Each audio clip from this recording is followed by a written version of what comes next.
हमें हुक्म दिया गया कि फजर के वक्त, फजर जब टाइम हो जाए तो उस वक्त रोजा शुरू करो और जब दिन डूब जाए, गुरूब हो जाए तो रोजा खोल। हुक्म है। अब आप उस पे नहीं, हम आधा घंटा और ज्यादा रखेंगे, हमें ज्यादा सवाब मिलेगा, ऐसा नहीं। आपने इशा की नमाज पढ़ी है, 4 रकात पढ़ी है, अल्हम्दुलिल्लाह। अब कोई बंदा खड़ा हो कि नहीं भाई मैं तो 5 रकात पढ़ूंगा, क्योंकि ज्यादा पढ़ूंगा तो ज्यादा सवाब मिलेगा, आखिर अल्लाह की इबादत ही तो कर रहे हैं। तो आप बतलाएं, अगर कोई बंदा इमाम या मुक्तदी 4 रकात के बजाय 6 रकात पढ़ाए, 5 रकात पढ़ाए, तो आप आपको इबादत कहेंगे? बोलिए नहीं कहेंगे। आप कहेंगे हम ये इबादत नहीं, हमारे नबी ने ऐसा नहीं बताया। माकूल है। इज्तिमाई दुआ का सवाल है, अल्लाह के नबी सल्लल्लाहु अलैहि वसल्लम का तरीका पहले सुन, खुद ब खुद बात अल्लाह के नबी से जो आज जो तरीका मस्जिदों के अंदर जारी है कि इमाम ने कहा अस्सलामु अलैकुम रहमतुल्लाह, अस्सलामु अलैकुम रहमतुल्लाह, तो पीछे मुक्तदी कहता है मुअज्जिन अल्लाहुम्मा आमीन, और फिर इमाम साहब दुआ करते हैं और बाकी सब लोग क्या करते हैं? आमीन। ये एक तरीका है। सवाल ये है कि क्या अल्लाह के नबी से ये तरीका साबित है या नहीं? बस बात। तो हकीकत में मैं आपको बताऊं, किसी भी दुनिया के आलिम से आप ये मसला दरियाफ्त कर लें, यही कि मौलाना हमें ये बताएं कि क्या सलाम फेरने के बाद अल्लाह के नबी का तरीका यही था कि आप जो है दुआ करते थे और लोग आमीन कहते थे, ऐसा तरीका था नबी साहब? अगर है तो हमें भी बताओ, हम भी करें। नहीं है तो आप क्यों कर रहे हैं? गलत कर। नबी का तरीका क्या था? हदीस पढ़िए, अल्लाह के रसूल सल्लल्लाहु अलैहि वसल्लम का तरीका ये था कि आप अस्सलामु अलैकुम रहमतुल्लाह, अस्सलामु अलैकुम रहमतुल्लाह, और उसके बाद 3 दफा अस्तगफिरुल्लाह कहते हैं। आप मुड़ करके अपना चेहरे मुबारक मुक्तदियों की तरफ करते हैं, घूम करके पीठ किबले की तरफ और चेहरा मुक्तदियों की तरफ, और अस्तगफिरुल्लाह अस्तगफिरुल्लाह अस्तगफिरुल्लाह 3 दफा कहते हैं। और उसके बाद आप अल्लाहुम्मा सल्लम तबारक या ज़ल जलाली वल इकराम, ला इलाहा इल्लल्लाह वहदहु ला शरीका लहु लहुल मुल्कु व लहुल हम्दु व ला कुल्ली शैइन क़दीर, ला इलाहा इल्लल्लाह व ला नअबुदु इल्ला इय्याहु लहुल निअमतु व लहुल फद्लु व सनाउल अज़ीम, ला इलाहा इल्लल्लाह मुखलिसीन लहु द्दीन वलौ करिहल काफिरून, अल्लाहुम्मा ला मानिअ लिमा अतैत व ला मुअतिय लिमा मनअत व ला यनफउ ज़ल जद्दि मिनकल जद्द, अल्लाह रब्बि अइन्नी अला ज़िक्रिक, अल्लाहुम्मा अइन्नी अला ज़िक्रिका व शुक्रिका व हुस्नि इबादतिक। इतना पढ़ने के बाद 33 दफा सुभान अल्लाह, 33 दफा अल्हम्दुलिल्लाह, 33 दफा अल्लाहु अकबर, और 1 दफा ला इलाहा इल्लल्लाह वहदहु ला शरीका लहु लहुल मुल्कु व लहुल हम्दु युहयी व युमीतु व हुवा अला कुल्ली शैइन क़दीर। ये आप पढ़ते हैं। उसके बाद औज़ु बिल्लाहि मिनश शैतानिर रजीम, बिस्मिल्लाहिर रहमानिर रहीम, आयतुल कुर्सी, अल्लाहु ला इलाहा इल्ला हुवल हय्युल क़य्यूम ला ताख़ुज़ुहु सिनतुन व ला नौम, पूरी आयतुल कुर्सी अल्लाह के नबी पढ़ते हैं। उसके बाद बिस्मिल्लाह, कुल हुवल्लाह 1 दफा, कुल औज़ु बिरब्बिल फलक 1 दफा, कुल औज़ु बिरब्बिन नास 1 दफा, आप सल्लल्लाहु अलैहि वसल्लम पढ़ते हैं। ठीक है? इस तरह से अल्लाह के रसूल का तरीका यही। अब यहाँ 2 बातें इजाफा में आपको बताता हूँ नबी साहब। एक ये कि जब मगरिब की नमाज और फजर की नमाज पढ़ाते तो यही कुल हुवल्लाह 3 दफा, कुल औज़ु बिरब्बिल फलक 3 दफा, और कुल औज़ु बिरब्बिन नास 3 दफा, और नमाज़ों में 1 ही दफा। इसी तरह से अल्लाह के नबी फज्र में और मगरिब की नमाजों में 10 दफा ला इलाहा इल्लल्लाह वहदहु ला शरीका लहु लहुल मुल्कु व लहुल हम्द युहयी व युमीतु व हुवा अला कुल्ली शैइन कदीर। 10 मरतबा फज्र में और 10 मरतबा बोलो मगरिब, 10 दफा फज्र में और 10 दफा और नमाजों में एक दफा। ये अल्लाह के नबी का तरीका था। यही तरीका हम चाहिए कि हम अपनाएं, न कि वो अल्लाहुम्मा आमीन वाली दुआ। और दुआ आप अल्लाह से किसी भी जुबान में मांगो, आजाद आप जो है हिंदी में मांगे, अंग्रेजी में मांगे, संस्कृत में मांगे, इंग्लिश में मांगे, अल्लाह ताला सब जुबानों को जानता है। मेरा ख्याल है आप लोग समझ। इसी से मिलता जुलता एक और सवाल है कि कब्रिस्तान में हाथ उठाकर दुआ करना कैसा? कब्रिस्तान में हाथ उठाकर दुआ करने का कोई सही है तो हम तक नहीं पहुंची है। अलबत्ता यह है कि कब्रिस्तान में आप जाएं तो जो दुआ अल्लाह के नबी ने सिखाई है वो दुआ आप मांगे। पहले तो सलाम करें, अस्सलामु अलैकुम अहल दियार मिनल मुमिनीन वल मुस्लिमीन यगफिरुल्लाहु लना व लकुम अंतुम सलफुना व नहनु बिकुम लाहिकून। ये दुआ अल्लाह के नबी से साबित है। आप उनके लिए मग़फ़िरत की दुआ करें, रहमत की दुआ करें, बख्शिश की दुआ करें। ये इतना है बस। बकिया हाथ उठा करके दुआ ये मुझे नहीं पता है कि कब्रिस्तान में अल्लाह के नबी सल्लल्लाहु अलैहि वसल्लम। नमाज के ताल्लुक से एक सवाल है कि अगर कोई शख्स मसबूक की शक्ल में ऐसी हालत में नमाज में शामिल हो जहां इमाम साहब दोनों सूरतें खत्म कर चुके हों और रुकू में जाने वाले हों और ये शख्स जो शामिल हुए सूरह फातिहा नहीं पढ़ सके, तो क्या बिना सूरह फातिहा पढ़े उसकी वो रकात शुमार होगी या नहीं? ये सिलसिले में कि रुकू पाने से रकात मिलती है कि सीधी सी बात। अगर आदमी क़याम की हालत में पहुंचा और उसने अल्लाह अकबर कहा, क़याम पा गया इमाम, तो वो सूरह फातिहा पढ़े। पढ़ने के बाद फिर रुकू करेगा। इमाम के भले ठीक करे थोड़ी देर, लेकिन सूरह फातिहा पढ़े। लेकिन जब वो गया नमाज में मस्जिद में और इमाम रुकू में था इमाम और तो ये भी जाकर के रुकू में शामिल हो गया, तो फिर उसकी रकात हो गई। क्योंकि हालत बदलने से हुक्म बदल गया। सूरह फातिहा क़याम की हालत, सूरह फातिहा क़याम की हालत, रुकू की हालत नहीं। तो रुकू अल्लाह के नबी सल्लल्लाहु अलैहि वसल्लम की हदीस है कि जो रुकू पा गया और मिल जाती है तो इंशाअल्लाह उसकी रकात हो जाए। जनाजे की नमाज चप्पल पहनकर पढ़े तो होगी? जनाजे की नमाज चप्पल पहनकर अगर पढ़े, चप्पल जूते पहन के हो जाती तो जनाजे की नमाज पाक साफ, मतलब उसमें गंदगी नहीं। अगर कोई शख्स दीनी तालीम हासिल करने के बाद असरी तालीम हासिल करे तो क्या असरी तालीम हासिल करने पर उसको अजर व सवाब मिलेगा? अजीब गरीब के फलसफा है। मैं आज ही चंद मशाइख से हमारी गुफ्तगू हो रही थी और मैंने उनसे कहा कि ये बड़ा खूबसूरत ज़हन है जिसे खूबसूरत शाल में लपेट कर उम्मत के अंदर डाला गया है। इल्म को असरी और दीनी में फर्क तकसीम कर कि ये असरी यानी दुनियावी इल्म है और ये दीनी इल्म है। ये शैतान ने ये तकसीम इसने किया। बोलो खुला बोला, मैं डर के की चोट में बोल रहा हूँ। मैंने आज ही किसी से बातों में कहा कि मैं ये बम फोड़ने वाला हूं बहुत जल्द। जब तक हम इल्म समझ कर सीखते रहे पूरी दुनिया पे हमारी हुक्मरानी रही।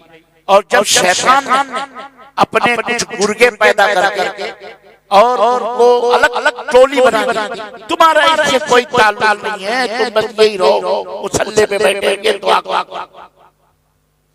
जन्नत में तुम ही जाओगे। जब शैतान ने हमारे दिल में ये बात डाली और हमारे कुछ नाफहम मौलवियों ने दीन और दुनिया की तकसीम करके मदरसे बनाए, वो स्कूल खलास उसी वक्त गुलाम खत्म। अब दीन वाला दुनिया नहीं सीख रहा, दुनिया वाला दीन सीख रहा। दोनों के दरमियान एक नदी, एक खलीज, एक नहर होती गई, ना वो इससे मिलता है ना वो उससे मिलता है। अंग्रेजी पढ़ने वाला जुमे को पता नहीं चला जाता है, मस्जिद में नमाज पढ़ लेता है, वरना वगैरह मौलवी लोग हैं इनसे हम क्या लेना। हकीर ये शैतान ने तकसीम करके इल्म की, जनाब इल्म की दो ही तकसीम, इल्म के दो ही हिस्से, या तो इल्म नाफिअ होगा, नफा पहुंचाने वाला, और या इल्म दार मुदिर, नुकसान पहुंचाने वाला। दो तरह के इल्म। चोरी कैसे की जाती है, इसका भी इल्म है। वो भी इल्म है, लेकिन वो कौम मिल्लत को नुकसान पहुंचाने वाला इल्म है, इसलिए वो हराम है। और जो इल्म उम्मत को, कौम को, मुल्क को, दीन को फायदा पहुंचाने वाला, वो सारे इल्म हासिल करना हमारे लिए जरूरी है, वाजिब है, फर्ज। अब ये और बात, उसमें सबसे पहला इल्म इक़रा बिस्मि रब्बिकल्लज़ी खलक़, अल्लाह की मारिफत। दूसरा इल्म दीन इस्लाम की मारिफत। तीसरा इल्म बोलो हजरत मोहम्मद रसूलुल्लाह सल्लल्लाहु अलैहि वसल्लम की हयात मुबारक और सीरत मुबारक। उसके बाद बांस कैसे काटा जाता है, हुनर घर कैसे बनाए जाते हैं, डॉक्टर दवाएं कैसे बनाई जाती हैं, कैसे प्लेन बनाए जाते हैं, कैसे जहाज बनाए जाते हैं, कैसे मोटर, सारे इल्म, कैसे खेत बोया जाता है, ये सब आप करोगे अपनी दुनिया के लिए, अल्लाह इसके ऊपर भी आपको अजर अता फरमाएगा। ये भी भाई से बोलो मौलवी साहब ने कह दिया दीनी इल्म नहीं है, इसमें बेटा नंगे खड़े रहो, फिर तुम्हें कपड़ा कौन सिल के देगा।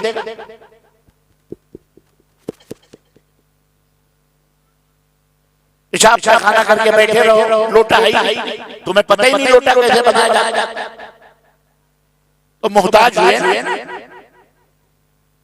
कहां से धुलोगे, क्या करोगे। ये सिर्फ इंडिया, पाकिस्तान, बांग्लादेश, ये तीन गरीब मिस्कीन मुल्क जहां बच्चों को बांट दिया गया, और ये सीखो वो न सीखो, ये और एक इसमें और बात है, वो मैं नहीं बताऊंगा, वो बहुत खतरनाक। वो बताया तो मौलवी मेरे पीछे लाठी डंडा लेकर, वो बहुत खतरनाक बताए। चलो बता ही देता हूं, कोई क्या कर ले, हमारा देश आजाद, जो करना होगा कर ले। ये मदरसों में मदरसे बांट कर, ये स्कूल मदरसा, ये नौकर और गुलाम बनाते हैं, गुलामी की तालीम देते हैं। किसकी तालीम देते हैं, बोलो जी, गुलाम। मार काट, कोई मौलवी अपने बेटे को नहीं मार या बेटी को नहीं मार, लेकिन जाके देखो ये हफ़्ज़ लोग अल्लाह ताला इन्हें हिदायत देते हैं, पटक के मारते, सीने पे चढ़ के मारते, हाथ तोड़ देते, पैर तोड़ देते। भागा तो कभी मदरसे करूं। मैं हर जगह कहा करता हूं, मौलवियों, हाफिजों, अगर लानतें लेनी है तो मारो, जितना चाहो मारो। अल्लाह की कसम, वो तालिब इल्म मरते दम तक तुम्हारे लिए दुआ नहीं करता, बल्कि तुम्हारे माँ बहन की गालियां भी देते, नाम सुनते लानत। ये उस्ताद मरदूद मारो, ये मदरसा है। तो ये दो वजूहात। पूरे दुनिया में जितने भी 57 से ज्यादा मुल्क, मुझे कोई मदरसा कोई स्कूल में फर्क बता दो कहां सिवाय इंडिया पाकिस्तान है कहीं। इसलिए अब ये फर्क मिट जाना चाहिए। मदरसा अरबी में उसे इंग्लिश में स्कूल कहते हैं और हिंदी में संस्कृत में उसे पाठशाला कहते हैं। जबान बदलने से धर्म नहीं बदलता। हमारी जबान, हर जुबान, उर्दू ये किसी मुसलमान की जुबान नहीं है, संस्कृत किसी हिंदू की जुबान नहीं है, हिंदी किसी गैर मुस्लिम की जुबान नहीं है, पंजाबी किसी सिख की जुबान नहीं है। हम जहां पहुंचे वही हमारी जुबान। बंगला सिर्फ बांग्लादेशियों की जुबान नहीं है, हमारी जुबान सब अल्लाह की बनाई हुई जुबान। हर रंग हमारा रंग है कि नहीं, हर जुबान हमारी जुबान। हमें बंगला भी आना चाहिए। हम जहां भी रहें उस जुबान में हम डॉक्टर बने, इंजीनियर बने, आलिम बने, फातिह बने, मुकर्रिर बने, दाई बने। हर जुबान में हमारा आदमी होना चाहिए। पायलट बने, साइंटिस्ट बने। हमारे पीजे अब्दुल कलाम तमिलनाडु के, उस बेचारे को जिंदगी भर अंग्रेजी नहीं आई, वो अंग्रेजी नहीं जानता, लेकिन अमेरिका गया तो अमेरिका के लोग सैल्यूट कर रहे हैं। उसकी भाषा सुन करके, उसके अफकार, उसके ख्यालात जो तमिल में बोल रहा था और सारे माइक्रोफोन लगा के अंग्रेजी में उसका भाषा वो बोल रहा था तमिल। आप इस लायक बनो, आपकी जुबान की कद्र होगी, आप और हम जलीलों अंग्रेजी भी बोले। मेरे अजीजों, मेरे दोस्तों, मेरे भाइयों, समझ रहे हो? हर जुबान आज मौलवियों को अपनी सोच बदलना पड़ेगा। हमें जमाने के साथ साथ चलना। हमारे बच्चों को अंग्रेजी भी पढ़ाओ, हिंदी भी पढ़ाओ, संस्कृत भी पढ़ाओ, गुजराती पढ़ाओ, मराठी, जो जुबान हमारे बोलिए, हर जुबान अपने आप के अंदर तब्दीली। बैंक का इंट्रेंस का क्या हुक्म है?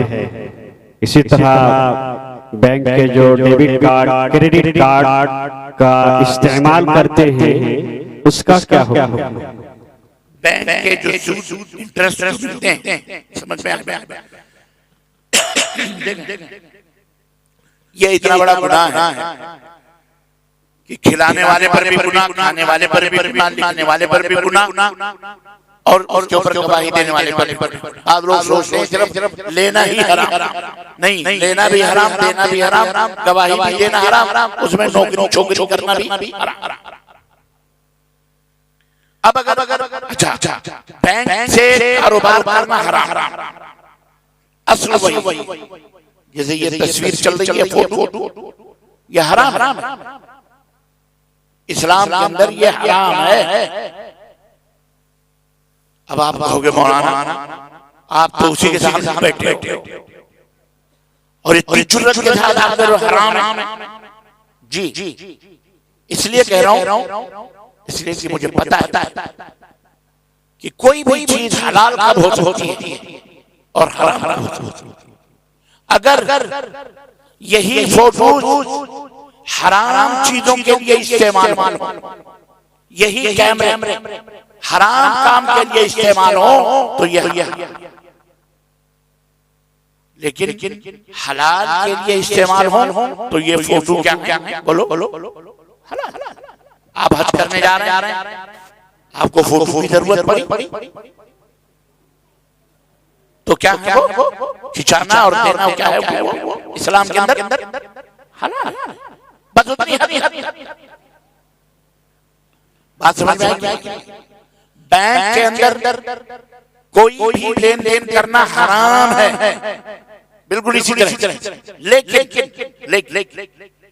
जहां आप मजबूर हैं, उससे बगैर आपका बिजनेस, आपकी जिंदगी, आपका कोई काम नहीं चल सकता, तो उतनी हद तक आपके लिए क्या है वो हलाल। यूज कर लो, इस्तेमाल कर लो, उसी के अंदर ढल मत जाओ। अल्लाह दलील सुअर खाना हलाल है कि हराम? हराम। लेकिन मैं कहता हूं हलाल। शराब पीना हराम है कि हलाल है? लेकिन मैं कहता हूं हलाल है।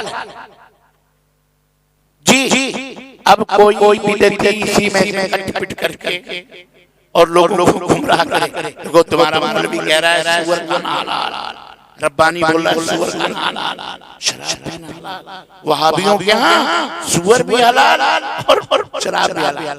हमने कहा तू हरामी की औलाद है, अगर तू इसके अंदर कट पिट करके खबा करेगा आधा तीतर आधा बटे तो तू हलाली की औलाद नहीं हरामी की औलाद। पूरी बात सुनो, सुअर हलाल अल्लाह ने किया है कब? अल्लाह ताला ने हराम की पूरी लिस्ट बयान फरमाई। हुर्रिमत अलैकुमुल मैता, मुर्दार भी तुम्हारे ऊपर, खून भी हराम, वलहमल खिंजीर, खिंजीर का सुअर का गोश्त भी हराम, वमा उहिल्ला बिही लिगैरिल्लाह, वो गैरुल्लाह के शेख अब्दुल कादिर जिलानी, ख्वाजा, पीर, मदार, शरार, इनके जो मुर्गे ढकेल रहे हो पीरो, मर्दूदो, बिदतियों, कबूरियों, मुशरिकों, ये भी हराम। हलाल फमन इज़्तुर्रा गैर बाग़िन, अलबत्ता जो आदमी मरने वाला है, जान निकलने वाली है, हराम चीज मौजूद है, शराब पीने से उसकी जान बच सकती है, या गोश्त हराम का, मुर्दार का, खिंजीर का पड़ा हुआ है, पका हुआ है, खा लेगा तो बच जाएगा। अल्लाह ने फरमाया कि अगर हद से तजावुज न करो, उतना पी लो, उतना खा लो तो तुम्हारी बात समझ में आई? इस्लाम को पूरा समझो।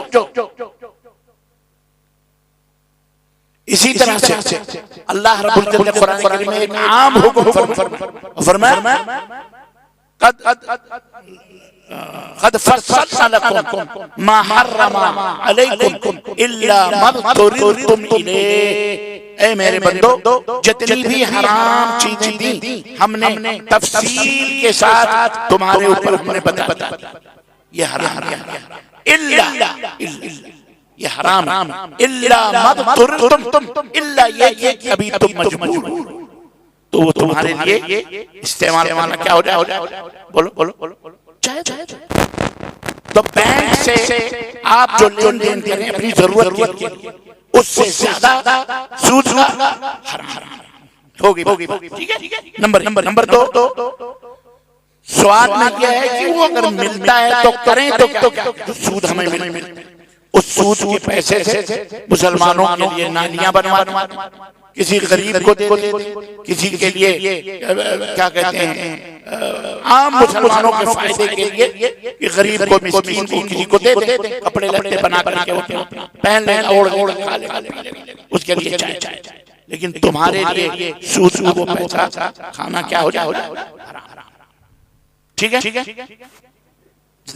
आगे और अभी मदारिस में सालाना तकाबुली प्रोग्राम का इनेकाद किया जा रहा है, तो जहां बनात हैं वहां पर तालिबात का एक्शन प्रोग्राम आवाम के सामने पेश किया जाता है। तो ये एक्शन प्रोग्राम जो एक तमसीली प्रोग्राम होता है, जो मुकम्मल डांस तो नहीं कर सकते हैं लेकिन उससे मुशाबहत जरूर है। ये प्रोग्राम कैसा?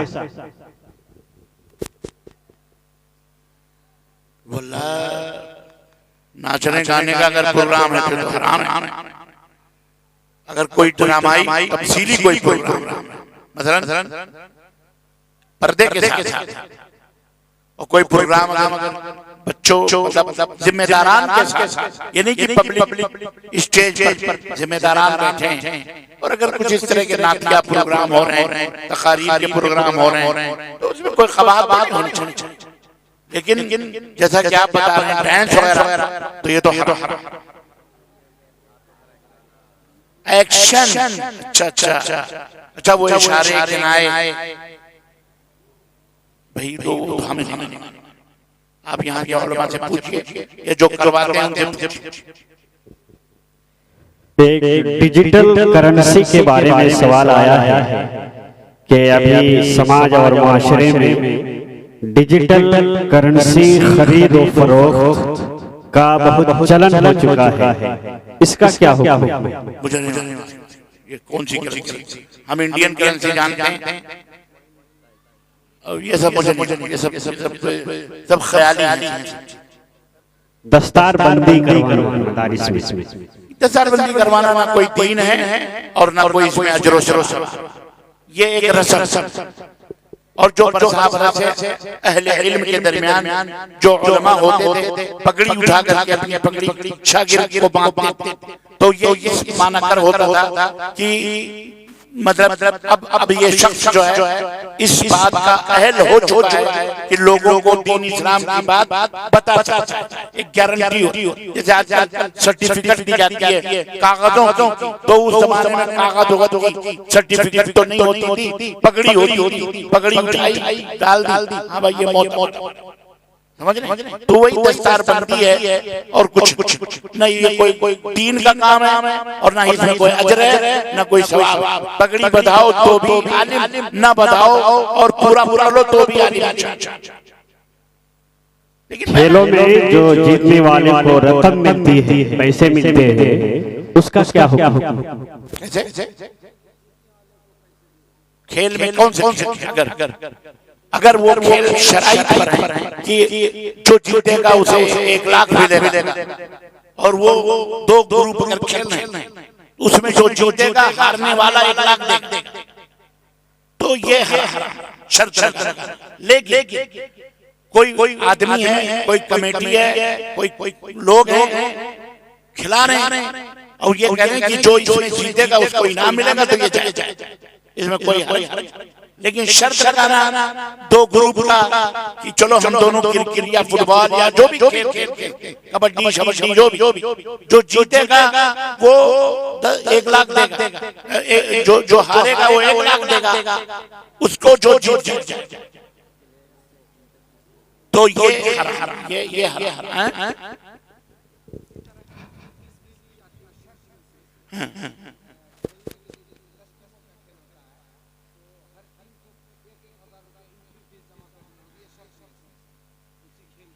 नहीं, वो खेल में ये शर्त रखी जाती है कि जो जीतेगा या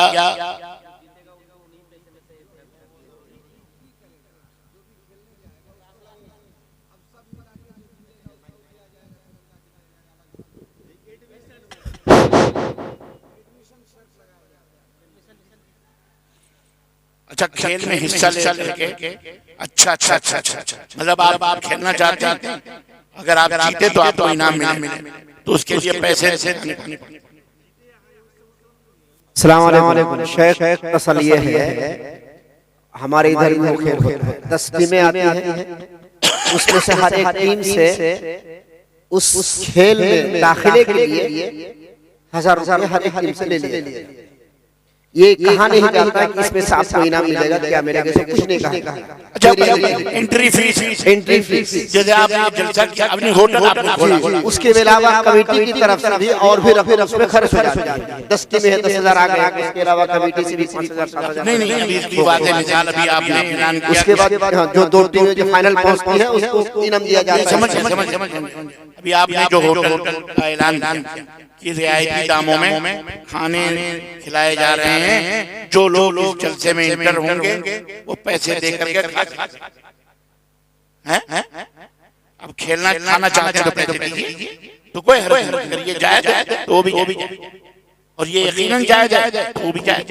अगर आप खेलना चाहते हैं तो आइए, इतनी फीस दीजिए, हमने ग्राउंड बनाया है, हमने इंतजाम किए हैं, हमने बिजली लगाई, हमने तुम्हारे नौकर लगाए, चाय कॉफी तुम्हारी फैसिलिटी, तुम्हारी सिक्योरिटी, तुम्हारी सब कुछ खर्चे तो हैं।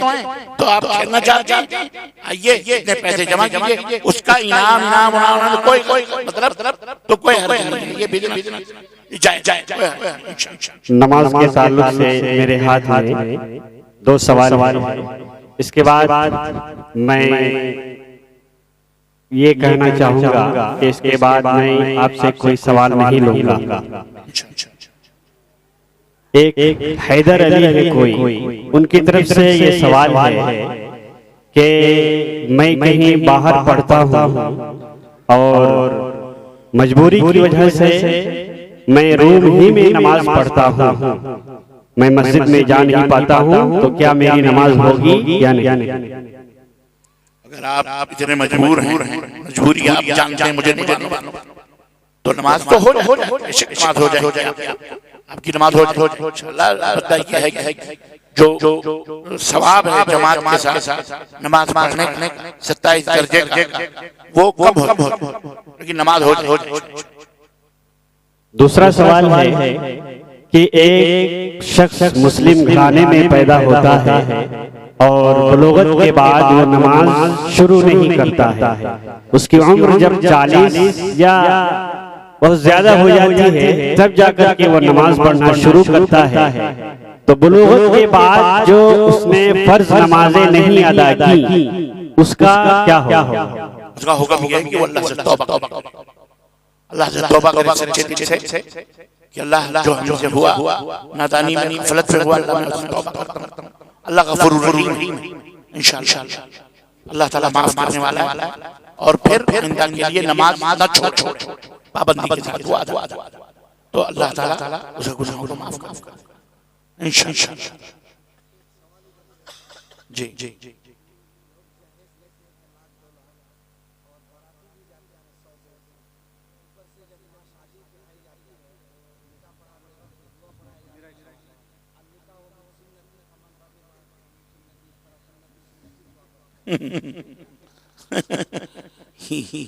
ये गोबर के ऊपर लेबल के छुपाते हैं कि हमारा निकाह सुन्नत के मुताबिक, सारा गोबर खा रहा है, ऊपर से दूध खा रहा है। ये धोखा देना है। अल्लाह ताला ऐसे लोगों को हिदायत फरमाए।